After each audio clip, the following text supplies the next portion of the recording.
दोस्तों, share market की ताज़ा खबर के इस चैनल में आपका स्वागत है। दोस्तों, पीएसयू सेक्टर की कंपनियों के लिए सरकार के द्वारा नई गाइडलाइन लाई गई है।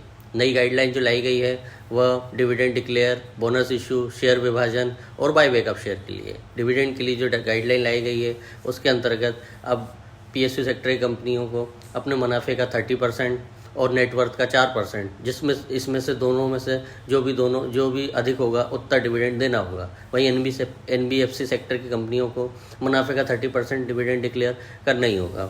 इसी प्रकार बोनस इशू के लिए जो गाइडलाइन लाई गई है, अब यदि सरकारी कंपनियों के रिजर्व एंड सरप्लस उनकी पेडअप कैपिटल के 20 गुना से ज़्यादा हो जाते हैं तो उन्हें बोनस इशू करना होगा।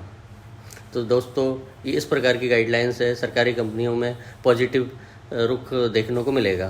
तो दोस्तों, ये वीडियो आपको कैसा लगा? यदि अच्छा लगा तो लाइक कीजिए, चैनल को सब्सक्राइब कीजिए, ज़्यादा से ज़्यादा लोगों को शेयर कीजिए। धन्यवाद।